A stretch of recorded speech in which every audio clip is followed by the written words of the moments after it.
Hey everybody, it's Eric from epautos.com, your Libertarian car guy, and I'm squatting down here in front of the 2016 Challenger RT, and this one has the Scat pack, which means that it's got the upgrade 6.4 liter, 485 horsepower Hemi, and you might notice the very cool retro Super B decal that denotes that.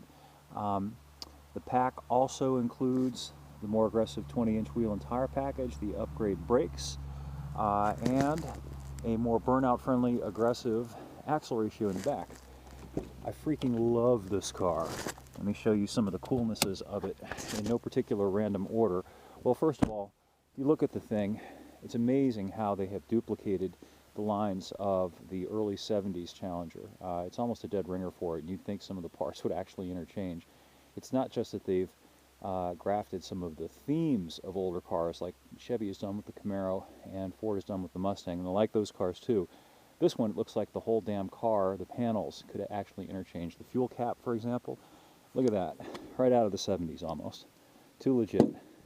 Same kind of back spoiler, same kind of rear panel,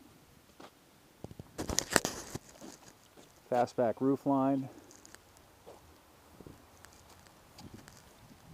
same hood scoop, and by the way, with the Scat pack, you can order it with the shaker scoop, a functional shaker scoop, very much like my old Trans Am that's in the garage, but also like the original car.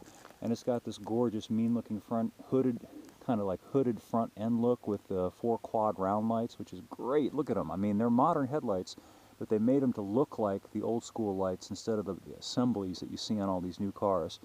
Love that. Love the big chin spoiler. Let me show you something else that's pretty cool. If I can find the hood catch. Hang on a minute.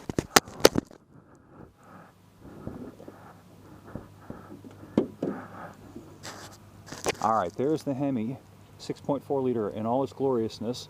You may not be able to see this because my camera is a piece of crap. I'm hoping to upgrade it one of these days. But the engine, have a look at that, is actually painted Hemi orange. It's the correct Hemi orange, just like back in the day. Virtually no new cars have engines that are painted anymore, and it's just a little cool touch, another retro touch that reminds you of back in the day.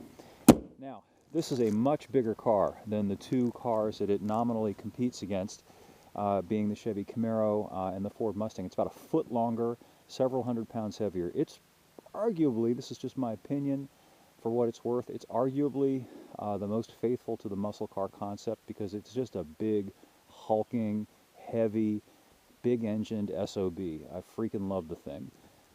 It's also, because it's bigger, it's got usable back seats, which neither the Camaro nor the Mustang really have. And it's got a huge trunk. Let's have a look at the trunk.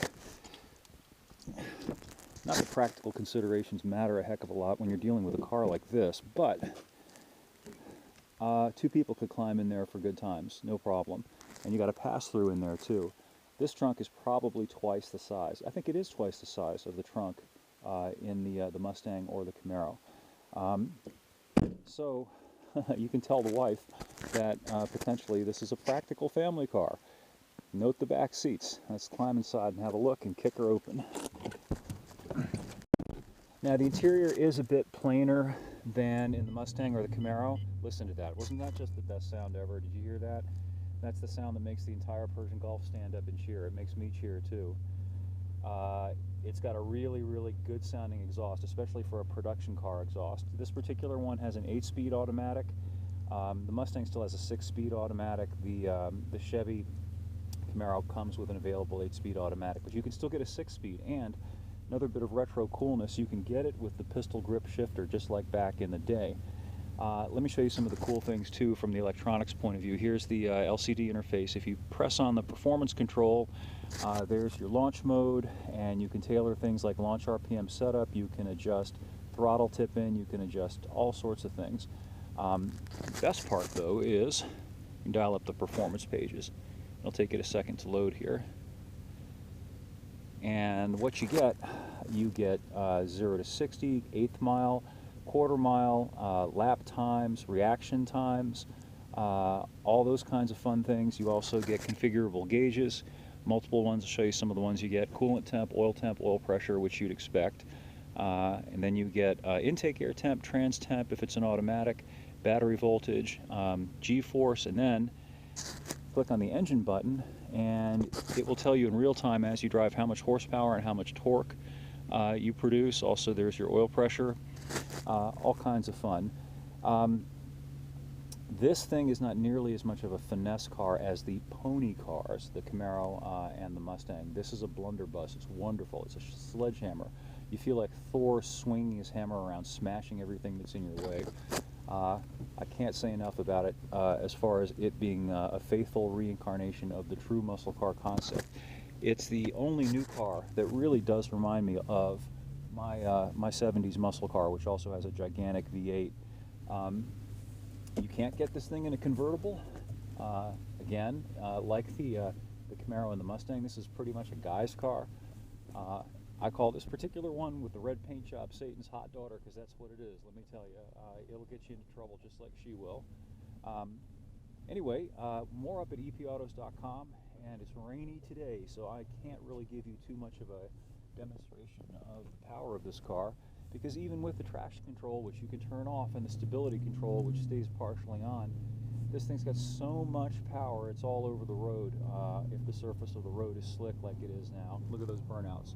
See those? That was me. I'll show you some more later. Anyway, thanks for viewing, and we'll see you on the site, and we'll catch you on the flip floor.